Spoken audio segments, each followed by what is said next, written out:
গত 2 দশকের মধ্যে সবচেয়ে খারাপ সময় যাচ্ছে ভারত বাংলাদেশের সম্পর্কে। আগামী 26 তারিখে বাংলাদেশ ডেপুটি হাইকমিশন অভিযান করবে।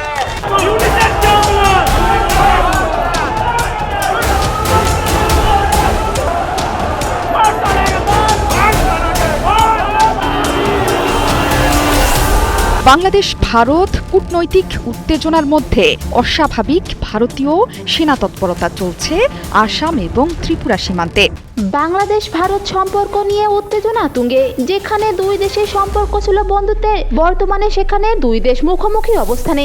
ভারত বিরোধী বক্তব্যে যখন বাংলাদেশের চরম ক্ষিপ্রতা, তখন বিক্ষোভে উত্তাল হয়ে উঠেছে ভারতের রাজপথ। দিল্লিতে বাংলাদেশের হাই কমিশন ঘেরাও করে বাংলাদেশের প্রধান উপদেষ্টা ডক্টর ইউনূসের পদত্যাগের দাবি তুলেছে ছাত্র জনতা। এমনকি আলটিমেটাম দিয়েছে হাসনাত আব্দুল্লাহকে গ্রেপ্তারের।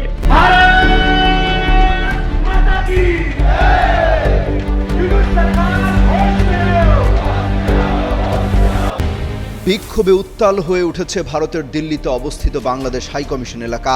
সকাল থেকেই সেখানে জড়ো হয় হাজার হাজার মানুষ। স্থিতি যে কোনো সময় নিয়ন্ত্রণের বাইরে চলে যেতে পারে এমন শঙ্কায় অন্তত 15,000 পুলিশ মোতায়েন করা হয়েছে। সেভেন সিস্টার্স ও ভারত সম্পর্কে বিগত 1.5 বছর ধরেই কুরুচিপূর্ণ ও আক্রমণাত্মক বক্তব্য দিয়ে আসছিল এনসিপি নেতা হাসনাত আব্দুল্লাহ। তবুও কোনো পদক্ষেপ গ্রহণ করেনি ডক্টর ইউনূসের প্রশাসন, যার প্রেক্ষিতে হঠাৎ রণক্ষেত্রের রূপ নিয়েছে ভারত। কথা স্পষ্ট করে বলে দিতে চাই, ভারতের দায়িত্বকারী আছে বাংলাদেশে আমরা তাদেরকে আশ্রয় প্রশ্রয় দিয়ে যে সেভেন সিস্টার রয়েছে সেটাকে বাংলাদেশ থেকে ভারত থেকে